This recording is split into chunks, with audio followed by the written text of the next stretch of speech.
parlerai un peu, tu laisses la musique. Ça filme ? Oui.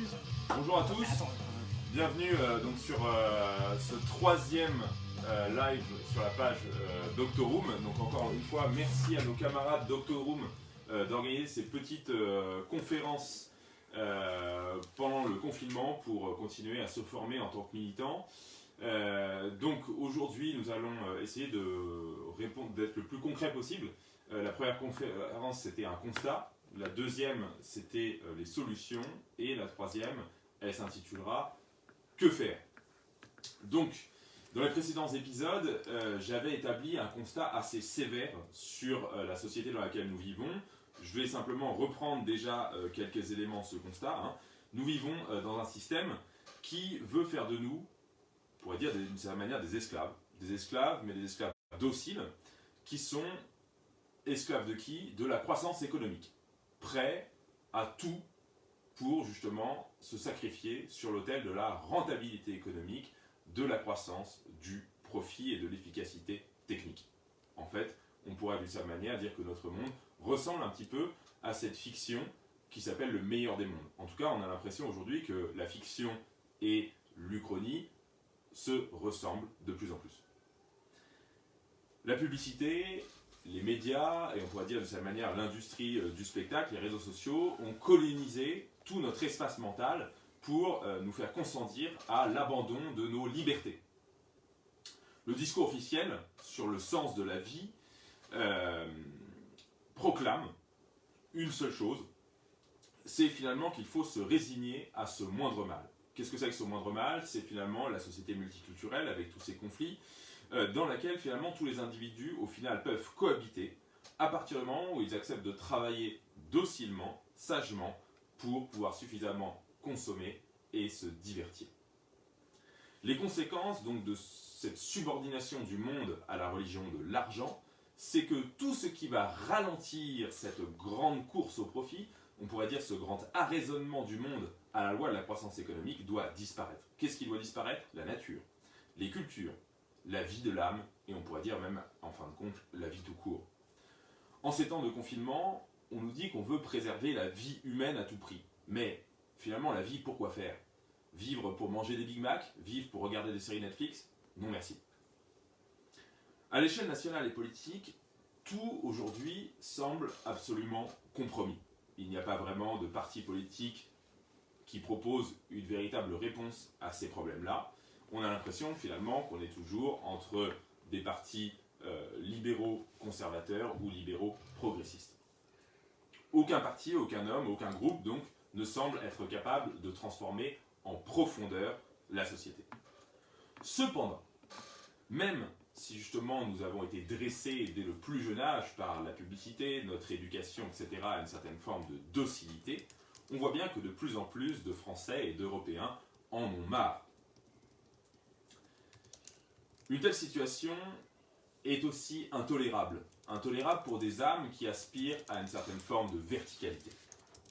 Comment des peuples dont les ancêtres ont bâti des cathédrales, c'est-à-dire transformé de la pierre en dentelle, comment des peuples qui ont conquis le monde entier en essayant justement de le découvrir et de le comprendre, comment des peuples qui ont défendu le tombeau du Christ à Jérusalem peuvent-ils aujourd'hui tolérer une telle réduction à l'état de larve? N'oublions donc pas que les Européens ne sont peut-être pas morts, peut-être sont-ils seulement en état de dormition. La loi universelle, disait Dominique Vénère, de l'histoire, c'est l'imprévu. Et comme disait Charles Maurras, en politique, tout désespoir est sottise absolue.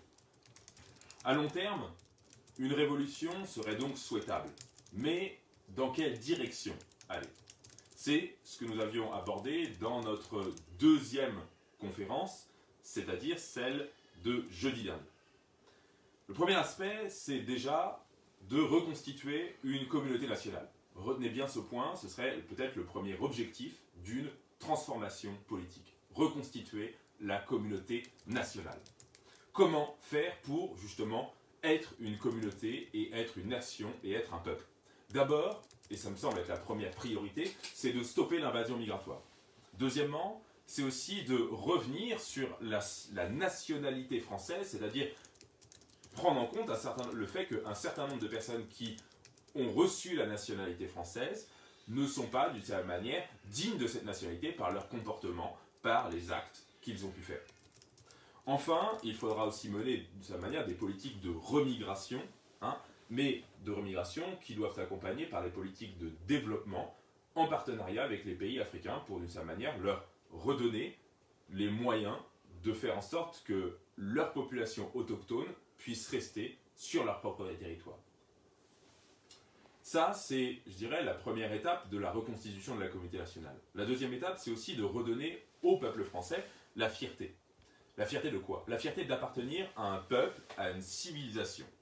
Il faut donc puiser dans notre héritage, par l'éducation, par la transmission, par la culture, tout ce qui nous permettra de redevenir une culture vivante, mais surtout une culture vivifiante. Non un musée ou une zone touristique. Le deuxième objectif de cette réforme politique, pour moi, c'est de réformer le fonctionnement de notre économie en faveur de la justice sociale. Faire en sorte que les Français puissent vivre de leur travail, c'est-à-dire accéder à la petite propriété grâce à son salaire, grâce à son propre travail, grâce à ses revenus. Donc, que faire? Eh bien déjà que les PME, les artisans, les entrepreneurs, les commerçants, les indépendants ne soient plus accablés de normes, de charges et de documents à remplir en permanence pour un oui ou pour un non. Il faut aussi mener une politique protectionniste, imposer des taxes aux acteurs monopolistiques, libérer les petits producteurs du fardeau d'impôts qui pèsent sur eux, reformer des corporations, nous en avions parlé la dernière fois, pour défendre les intérêts des travailleurs français face à la concurrence internationale, redonner aux travailleurs le sens de la responsabilité et leur rendre leur autonomie, c'est-à-dire la maîtrise des règles qui encadrent leur profession. Au final, ce vers quoi il faut tendre, la réforme politique vers laquelle nous devons aller, c'est une réforme à la racine, c'est une réforme radicale. Il faut se débarrasser de l'idéologie des droits de l'homme pour remplacer cette idéologie par une éthique des vertus, les vertus de la civilisation européenne. Maintenant, j'aimerais être honnête avec vous. Même s'il ne faut pas désespérer, le grand soir semble encore très lointain. La question donc, que j'aimerais poser aujourd'hui avec vous, c'est maintenant que nous sommes d'accord sur le constat, sur les solutions, que faire ici et maintenant? Pour la plupart d'entre nous, nous sommes jeunes, nous sommes pauvres et nous avons assez peu de moyens. Il va donc être difficile d'avoir finalement une action politique d'envergure nationale. Nous sommes aussi, chacun d'entre nous, pris par un certain nombre d'obligations, des études, un métier, une famille. Pourtant, combattre est notre devoir. Nous ne pouvons pas regarder cette situation en commentant l'effondrement de l'Occident. Il faut donc agir.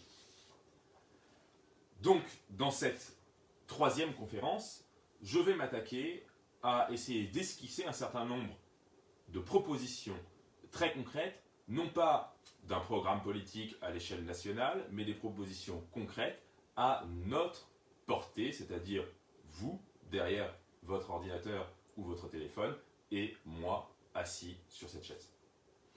Je crois que le principal défaut de nos milieux, j'entends les milieux catholiques, les milieux traditionnalistes, les milieux nationalistes, les milieux politiques en général, et les Français d'ailleurs dans leur ensemble, c'est qu'on a affaire à des gens sympathiques, mais qui pour la plupart passent plus de temps à pleurer sur le déclin d'un monde qui n'est plus, au lieu de commencer à en construire un nouveau. Alors, je ne dis pas qu'il ne faut jamais dénoncer le mal, c'est sans doute salutaire, c'est même parfois nécessaire, mais le problème, c'est que si on ne fait que cela, on ne construit absolument rien. Il faut garder à l'esprit que parler politique, c'est bien, mais si on ne fait rien, ça ne sert à rien. Il faut donc faire, c'est-à-dire agir. Rappelons-nous également que beaucoup de débats sont vains et que devant l'action, souvent, un consensus se fait et les hommes suivent. Faire, qu'est-ce que c'est? C'est à la fois incarner des valeurs au quotidien et agir concrètement. Changer le monde consiste donc d'abord à se changer soi-même.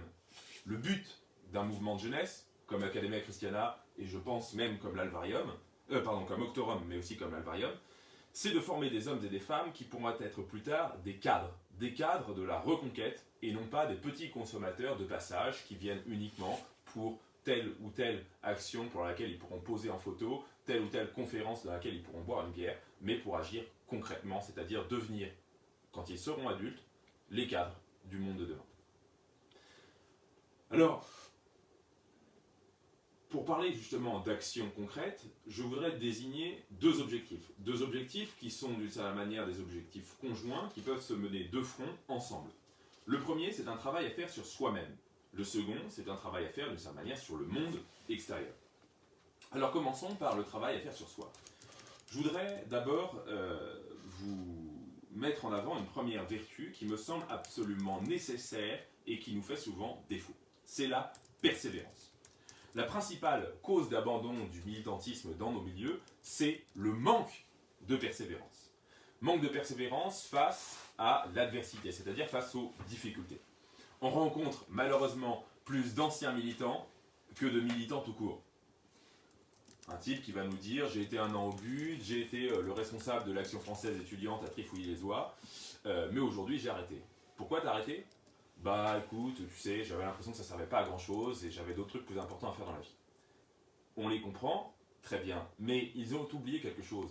C'est qu'en fait, finalement, ce qu'ils attendaient de leur engagement militant, c'était un changement en un éclair. Ils pensaient que finalement, s'ils allaient s'engager dans tel ou tel mouvement, ils allaient du jour au lendemain aboutir à une révolution dont ils seraient peut-être les pionniers. C'est malheureusement une illusion, une utopie grave qui fait que chaque fois finalement qu'il y a une nouvelle génération de militants, il ne reste au final qu'à la fin un tout petit groupe et qu'il y a cette espèce de déperdition au fur et à mesure dans l'engagement des militants. Il faut donc éviter de se décourager parce que les choses qu'on espérait faire naître à la force du poignet ne viennent pas maintenant et tout de suite. Il ne faut pas non plus lâcher parce qu'on a perdu une bataille. Il ne faut pas lâcher parce que les choses ne vont pas assez vite. Il ne faut pas lâcher parce que notre travail est invisible. Nous rêvons tous, lorsque nous pensons militantisme, à des grandes manifestations, avec des grandes foules qui défilent, avec des drapeaux, des fumigènes, etc. etc. Mais finalement, sommes-nous capables d'être présents chaque semaine à un rendez-vous militant ? Alors, à la question que faire, j'aurais envie de répondre, déjà à commencer par être ponctuel et être régulier. Nous savons, effectivement, lorsque nous militons, ce que nous semons. Mais nous ignorons totalement ce que nous récolterons et ce que récolteront les générations qui nous suivent. Parfois, des années d'un humble labeur portent de plus beaux fruits que des initiatives nées sous l'éclat des projecteurs. Je vous convie donc à essayer d'exercer cette vertu qui est la persévérance. Je vous demande d'entretenir en vous la flamme d'un militantisme qui ne soit pas un feu de paille, mais l'étincelle, et l'étincelle qui va allumer un brasier qui va durer jusqu'au bout de la nuit.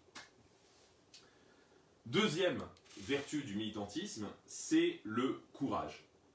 Le courage, c'est une des caractéristiques majeures qui fait finalement le plus défaut à notre société. La peur nous domine tous. Nous sommes d'ailleurs finalement dans cette période de confinement gouvernés par la peur. La doctrine la plus communément répandue aujourd'hui, c'est qu'il faut tendre vers le risque zéro.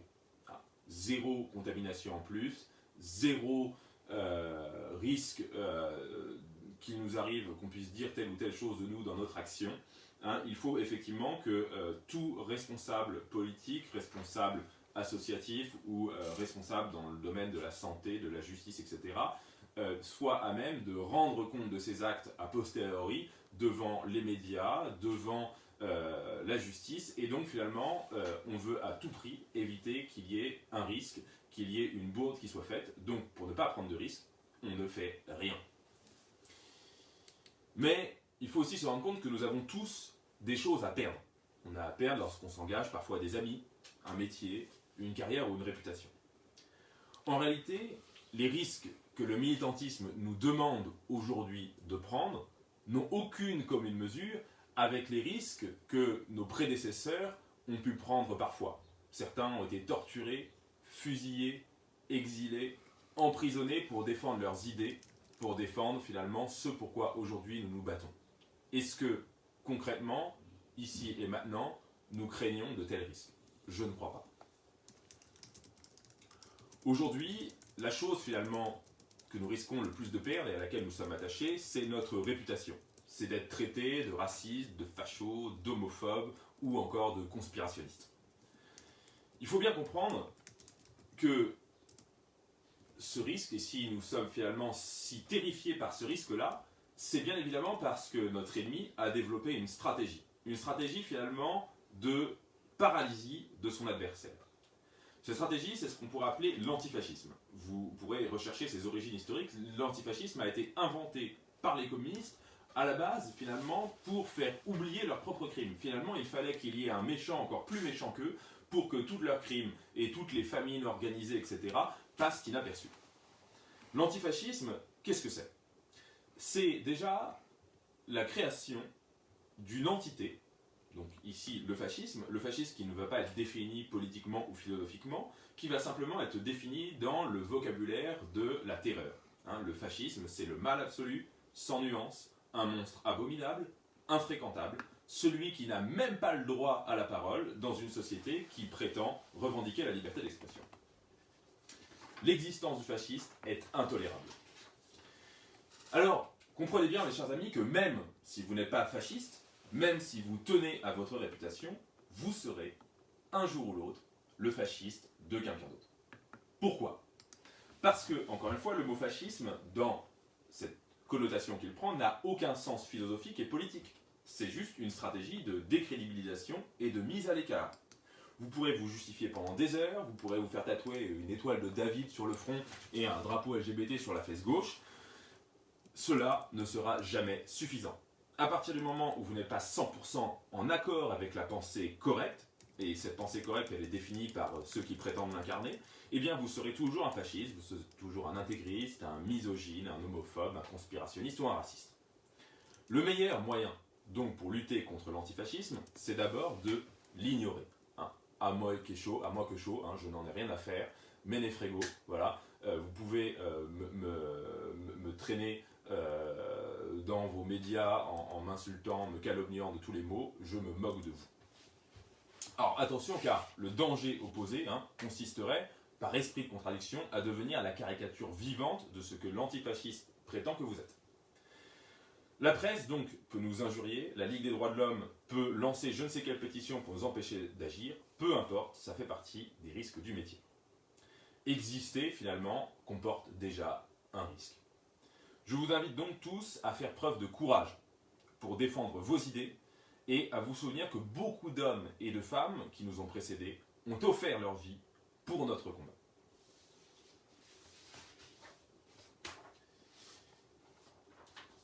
Donc, déjà deux vertus, la persévérance, le courage, pour commencer finalement à se reconquérir soi-même. La troisième, c'est l'intégrité. Qu'est-ce que j'entends par intégrité? Si nous voulons porter un message politique, il faut que nous soyons à même de le rendre crédible dans notre propre vie. Tout ce que je professe publiquement, je dois en quelque sorte le vivre concrètement au quotidien. Je ne peux pas prétendre avoir la nature comme socle et la beauté comme horizon, et puis ne pas essayer au moins à minima d'avoir un mode de vie sain, une conduite morale digne et une vie intérieure nourrie par de belles choses. Essayons de pratiquer les vertus que nous défendons en politique dans notre vie quotidienne. La justice, la force, la tempérance, la prudence et l'amitié. Ce n'est pas parce que notre art de vivre à la française donne une large place au bon vin, à la bière, au cidre et au bon digestif que nous devons en permanence, à chaque fois que nous nous réunissons, être de gros ivrognes. Notre peuple a besoin de modèles. Il faut donc que nous soyons capables de sobriété, de pureté, de fidélité en amitié comme en amour. Un cadre politique, un cadre de la reconquête, ne doit pas confondre l'humour et la bêtise. Nous ne pouvons pas nous avilir en riant des sarcasmes du pétomane professionnel Cyril Hanouna. Nous devons être dignes en public comme entre nous. Cohérence. Je ne peux pas non plus défendre le petit commerce et les savoir-faire locaux si j'achète frénétiquement des vêtements jetables chez H&M ou je ne sais quelle autre grande surface de l'industrie du textile, si je bois mon café chez Starbucks, si j'achète mes livres et mes gadgets chez Amazon, si je laisse mon imaginaire être colonisé par des séries Netflix. Finalement, il faut que nous soyons cohérents dans tous les points de notre existence. Alors vous allez me dire, c'est peut-être difficile, certes, on n'a pas forcément été éduqué à prendre conscience de l'impératif de cette cohérence, mais il n'est jamais trop tard.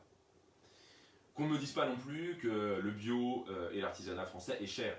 Oui, c'est cher, c'est vrai, effectivement. Quelque chose qui a un peu un minimum de qualité, un minimum de valeur, coûtera toujours plus cher qu'un objet de merde fabriqué en Chine.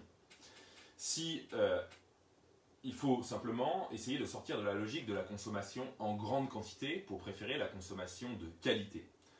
Encore une fois, ce n'est pas forcément facile. On a tous finalement des difficultés économiques qui font qu'on ne peut pas forcément toujours choisir le meilleur. Mais dans ce cas-là, finalement, plutôt que de choisir quelque chose, un produit finalement d'une part de mauvaise qualité, qui n'a rien de local, qui ne correspond en rien à notre patrimoine, en termes d'identité, etc., eh bien, nous pouvons tout simplement nous abstenir de l'acheter, et nous abstenir d'acheter aussi ce que nous ne pouvons pas acheter. Préférons donc des produits de qualité, plus durables, plus nourrissants, mais en plus petite quantité. Abandonnons également, c'est un autre point de cohérence, les querelles de chapelle, la jalousie et tout ce qui est de l'ordre de la critique facile, de la médisance. Chacun de nous, finalement, a un point faible, des torts, des imperfections. Eh bien, commençons, encore une fois, à regarder ces torts et ces imperfections plutôt qu'à les rechercher chez les autres. Enfin, dernier point de cette cohérence, c'est un mode de vie sain. Je vous invite tous à pratiquer un sport et, de préférence, un art martial. Pourquoi ? Parce que le sport, et les arts martiaux en particulier, nous font cultiver le courage, le dépassement, le sens du sacrifice. Un premier signe de crédibilité, c'est déjà un minimum de ne pas avoir un corps de lâche. Même si, évidemment, ça ne fait pas tout. Nous avons parlé, donc, premièrement, de persévérance, deuxièmement, de courage, troisièmement, de cohérence et de dignité, d'intégrité. Je voudrais évoquer, enfin, la vie intérieure. Lors de ma première intervention, j'avais précisé que la formation politique n'était jamais un acquis définitif. Comme d'ailleurs, toute forme de connaissance, elle est toujours finalement dans un état transitoire, dans un état d'amélioration.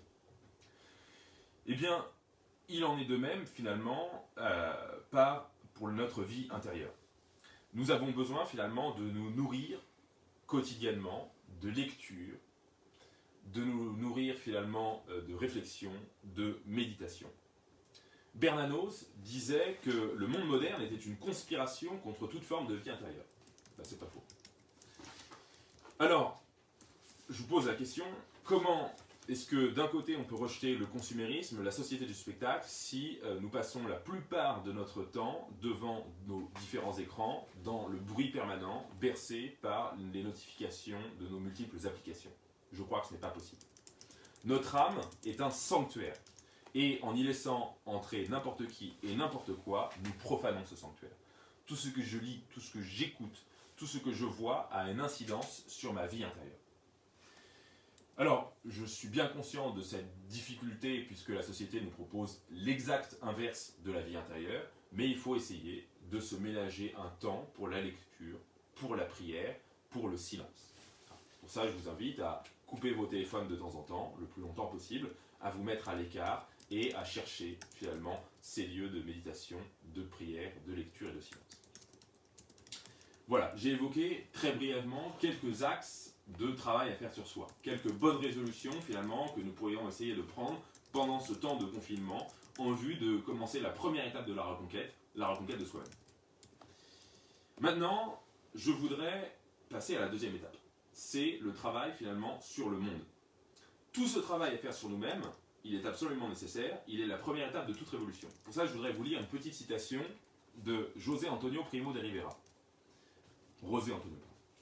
La révolution est l'œuvre d'une minorité absolue, inaccessible au découragement, d'une minorité dont la masse ne comprend pas les premiers mouvements parce que, victime d'une période de décadence, elle a perdu cette chose précieuse qu'est la lumière intérieure. Retenez cela, la révolution est l'œuvre d'une minorité résolue, inaccessible au découragement.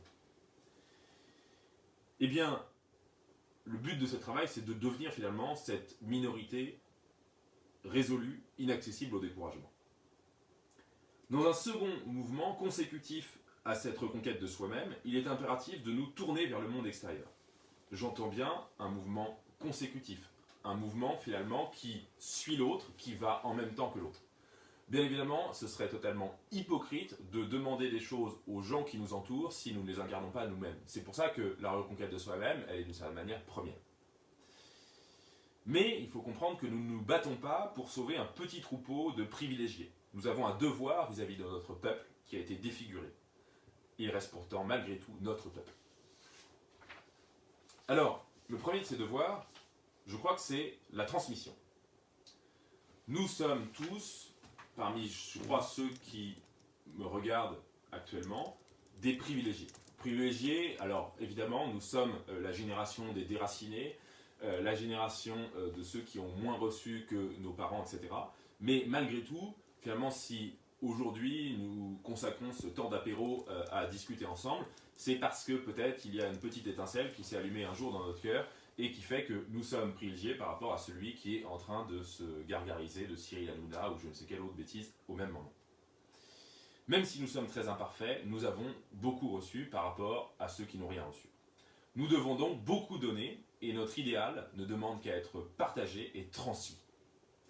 Mais il faut bien être conscient justement que c'est le drame aujourd'hui de nos milieux, que le drame de nos milieux aujourd'hui, c'est le manque d'implication dans cette œuvre de transmission. La plupart des milieux catholiques, même les plus conservateurs, les plus traditionnalistes, se sont ralliés aujourd'hui au consumérisme. Pour la plupart des chrétiens, on peut très bien aller à l'église le dimanche et participer sans aucune mauvaise conscience aux bases œuvres de notre système. La religion, malheureusement aujourd'hui, n'implique aucune cohérence dans ses engagements. On peut être attaché à la messe en latin, à la chasse à courre, à l'armée, etc. et en même temps offrir une tablette et un smartphone à ses enfants. Les chrétiens n'ont donc malheureusement aujourd'hui aucune véritable contre-culture, ils sont ce qu'on appelle du monde.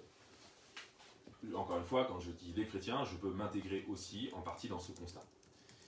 On raconte souvent que les catholiques mènent une guerre culturelle, mais à part contre l'avortement et le mariage homosexuel, leur combat semble malheureusement inexistant. Ils mènent à peu près tous une existence légère et ordinaire. On voit fleurir aujourd'hui des applications Tinder version catho, des applis de digitalisation de la vie chrétienne, des business school catho, etc., etc. Si vous avez le malheur comme moi d'être sceptique, on vous traitera de rétrograde et de ne rien comprendre finalement qu'il faut parler au monde d'aujourd'hui. Le résultat, c'est qu'au final, à force de ne trouver aucune radicalité chez leurs parents, les enfants finissent par comprendre que les paroles ardentes que pouvait leur dire leur aumônier scout le soir autour du feu sur le sens de leurs promesses, ça n'était bon que pour les enfants. Le nombre de catholiques est aujourd'hui en chute libre parce que la transmission n'est pas prise au sérieux. Il va donc falloir choisir avec radicalité un christianisme de contre-culture sous peine de condamner nos enfants et leurs enfants à l'assimilation dans le meilleur des mondes dont je vous ai parlé pendant les précédentes conférences. Alors, pour traiter ce sujet, je voudrais vous parler d'un livre dont je me suis un petit peu inspiré, ou en tout cas qui m'a fait prendre conscience justement de cette absence de transmission et cette absence de contre-culture catholique radicale. C'est un livre écrit par un chrétien orthodoxe qui s'appelle Rod Dreher et qui s'intitule « Comment être chrétien dans un monde qui ne l'est plus, le Paris bénédictin ». Alors, ce livre a fait couler beaucoup d'encre dans les milieux chrétiens.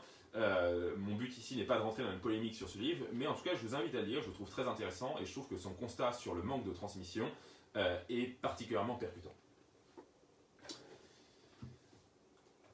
Que faire donc dès aujourd'hui, ici et maintenant ? Eh bien, transmettre.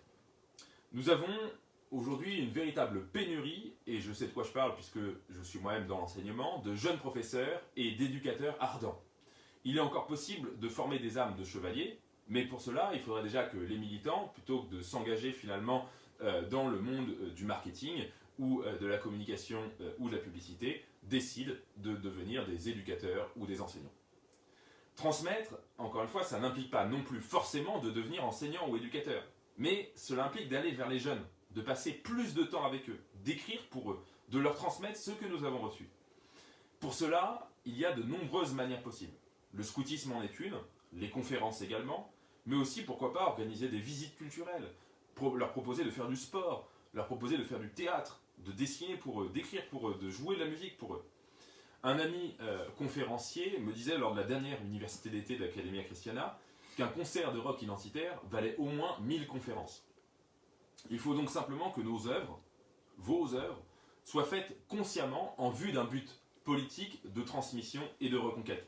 Sinon, le risque, c'est que vous fassiez des choses un peu insipides et que vous passiez finalement à côté du but originel qui est la transmission des vertus politiques pour refaire un peuple. En plus de transmettre, il faut rebâtir des communautés.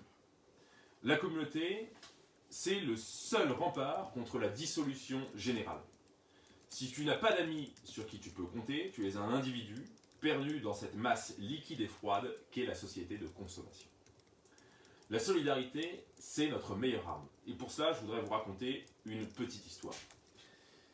Un ami m'a raconté qu'un jour, récemment, dans la banlieue de Rouen,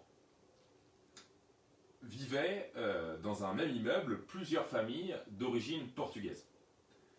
Un jour, une des familles occupant cet immeuble s'est retrouvée dans de grandes difficultés financières. Perte d'emploi, petit à petit fin des aides dues au chômage, et fin de la trêve hivernale, ils se sont retrouvés à devoir être expulsés de leur appartement. Alors que s'est-il passé? Un matin, la police arrive avec des huissiers pour procéder à l'expulsion. Et sur qui tombent les policiers? Eh bien, sur un groupe de pères de famille postés devant la porte de l'immeuble et qui expliquent à l'huissier en disant si vous voulez, il est hors de question que vous expulsiez cette famille de l'immeuble. Nous sommes prêts à payer leur loyer s'il le faut, mais ils vont rester ici. Voilà un exemple parfait de, d'une certaine manière, ce que la solidarité et la communauté peut faire, justement, si elle est vraiment vécue et si elle est efficace. Alors, c'est quelque chose, ici un exemple assez extraordinaire, qui manifeste de manière très explicite, justement, en quoi la solidarité est une arme, mais il faut bien comprendre que, justement, si nous sommes solidaires, si nous sommes soudés, eh bien, finalement, l'État, le marché, la société de consommation, etc., etc., ne peuvent rien contre nous parce que, justement, nous sommes solidaires.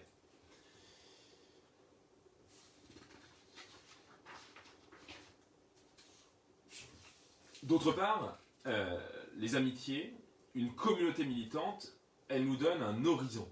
Qu'est-ce que c'est cet horizon? C'est l'horizon finalement de l'altruisme, l'horizon de la générosité. On va arrêter de vivre pour soi et petit à petit on va avoir un but, on va vivre aussi pour les autres. Alors, les communautés, ça peut commencer petit, hein, il suffit qu'un groupe d'amis décide de s'enraciner autour d'un même lieu. L'idéal pour former une communauté, c'est d'habiter à proximité. Lorsque vous êtes étudiant, je vous invite à être en colocation à plusieurs militants. Et lorsque vous vous mariez et lorsque vous décidez d'habiter quelque part, eh bien, de vous regrouper à proximité de vos amis. Il ne faut donc pas vivre isolé, hein, il faut essayer de reconstituer du lien social, c'est-à-dire finalement de s'inviter, de s'entraider, de développer des réseaux d'entraide entre paroissiens, entre militants. Je vais conclure cette mini-conférence en vous donnant quelques idées d'initiatives concrètes. D'abord, gardez à l'esprit que nous sommes là pour construire plus que pour critiquer. Ensuite, n'oubliez pas qu'il faut être persévérant et avoir une vision à long terme. Ne pas espérer le grand soir, mais se lever pour tous les petits matins. À terme, nous nous battons pour un État qui doit faire régner la justice sociale et un État qui permette aux Français de se reconnaître comme un peuple fier, libre et conscient de son identité. Ce combat, mes amis, il sera très long. Mais gardons bien en tête que nous ne nous battons pas pour faire des majorités électorales, mais pour refaire un peuple. La première chose à faire, donc, celle qui est la plus à notre portée, c'est de vivre concrètement cet idéal à l'échelle de notre propre personne. Pratiquer les vertus de justice, consommer localement, faire des dons à la cause. Pratiquer la vertu de courage, c'est-à-dire pratiquer un art martial, s'engager dans un mouvement militant. Pratiquer la vertu de prudence, lire, se former, tirer de son expérience. Pratiquer la vertu de tempérance, être sobre, digne, chaste. Être fidèle à ses amis, prier, s'enraciner et enfin rayonner. Il faut essayer de mettre cet idéal en place à l'échelle locale. Il faut que nous puissions justement témoigner de la vérité, de la justesse de l'idéal que nous proposons, en l'incarnant localement. Finalement, si nous ne pouvons pas porter à l'échelle nationale notre idéal, il faut que, à l'échelle locale, nous soyons capables de le mettre en place, de l'exercer. Alors, qu'est-ce que ça veut dire refaire un peuple à l'échelle micro, voire à l'échelle ultra-locale? Préparer ici et maintenant une petite communauté d'hommes et de femmes qui aiment, qui croient et qui luttent. Comment? Eh bien, il y a plein d'exemples autour de nous. Comme le font nos amis de Catapan en Italie, comme le font nos camarades de l'Alvarium à Angers, de l'Yggdrasil à Rouen, de la Citadelle à Lille, de Ténessoul en Provence, de la Traboule, d'Audace et de Lyon Populaire à Lyon, de Vendeste, d'Octorum à Versailles. Et puis, comme le font tous ces groupes, toutes ces petites cellules de militants que je ne cite pas parce qu'elles font un travail invisible et néanmoins réel. Tout est à reprendre et il faut s'engager localement. Quelques exemples que je reprends parmi les groupes que je viens de citer: faire des maraudes, créer une banque alimentaire, un potager collectif, donner des cours de soutien scolaire, organiser des visites autour du patrimoine local, un ciné-club, un club d'arts martiaux, aider les agriculteurs locaux, monter une troupe de théâtre, monter un patronage, lancer des projets d'entreprise entre camarades, et j'en passe. Finalement, à cette question « que faire ?», eh bien, il faut agir, il faut se donner, il faut être humble et s'unir. Merci pour votre écoute de cette dernière mini-conférence. Je laisse la place à quelques questions maintenant. Donc c'est un peu décalé, donc il y a un petit peu de temps. Tu représentes un livre ou pas? Là, ça filme. Je sais, mais tu représentes un livre ou pas? Non.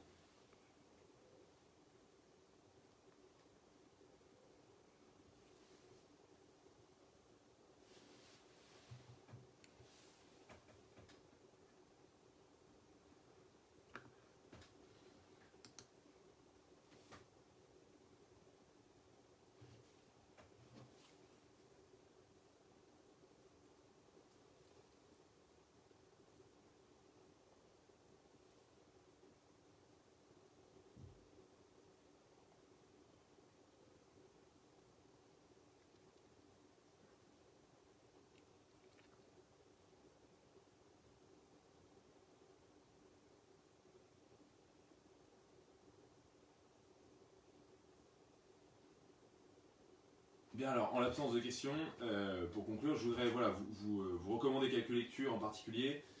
Donc, comme on en avait déjà évoqué, hein, plusieurs livres. Je vais commencer par celui-ci, je crois, dont je n'ai pas parlé, La pensée de droite à contre-courant, que vous pourrez trouver également sous cet autre titre, Petit bréviaire de la droite. Donc, je vous montre ces deux livres.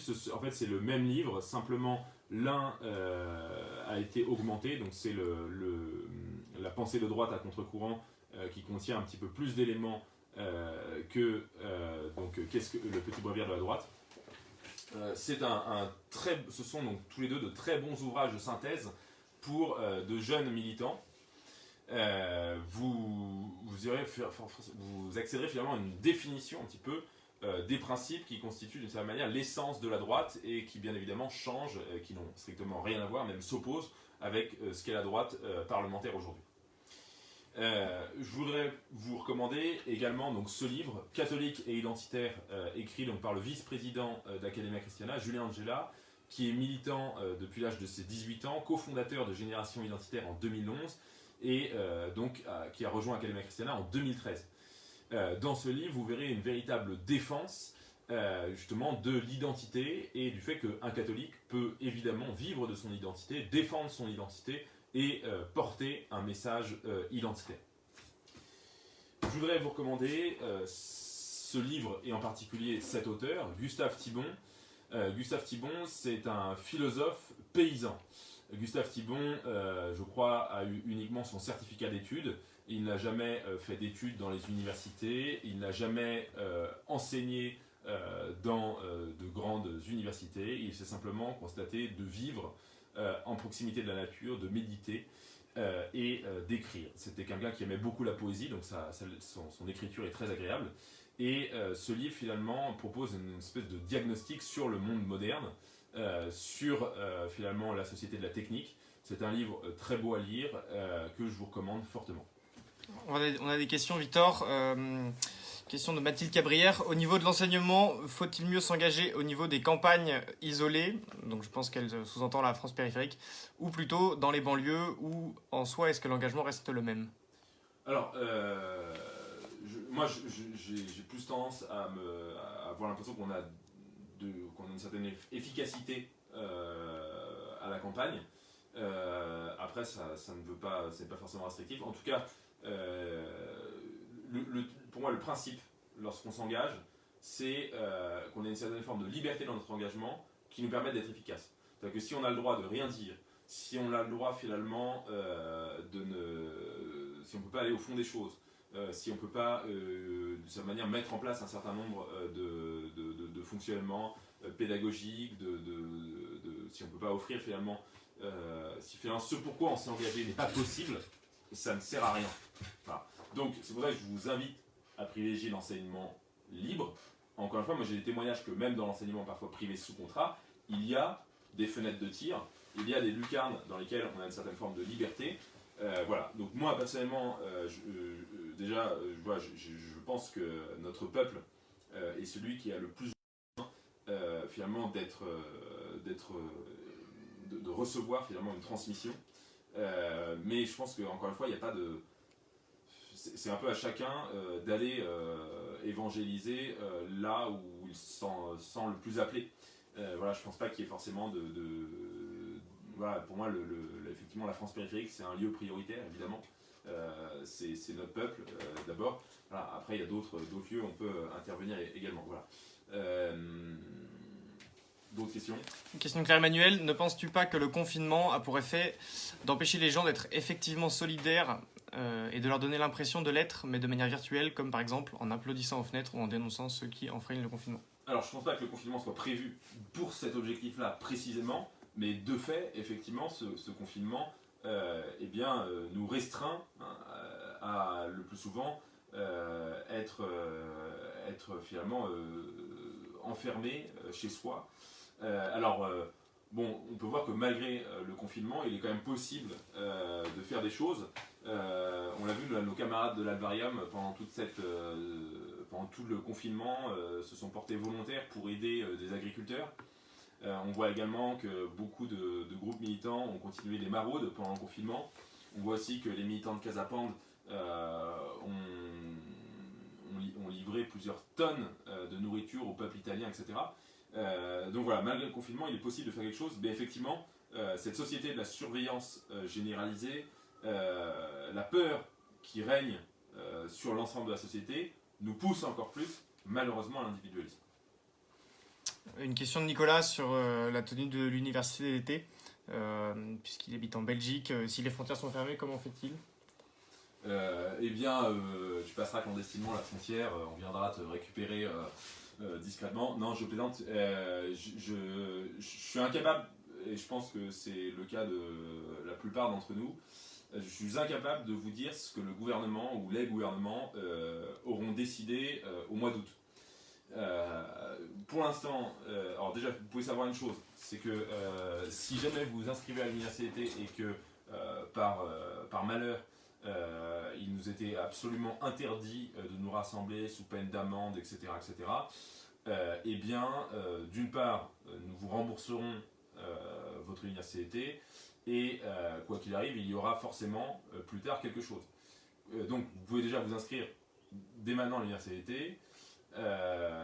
Et en soi, moi je pense qu'il faut, quoi qu'il arrive dans tout ce qu'on prévoit, faire comme si ce qu'on prévoyait aurait lieu. Et éventuellement, si on voit que 2-3 semaines avant, c'est plus possible, eh bien on passera au plan B, au plan C, etc. Voilà. Donc pour l'instant, l'université de l'Académie Christiana aura lieu du 17 au 23 août. Notre rassemblement, a priori, ne dépassera pas les 1000 personnes. Donc, sa tenue semble beaucoup plus envisageable que les grands événements qui sont annulés actuellement, qui sont des rassemblements où il y a plusieurs milliers, voire millions de personnes.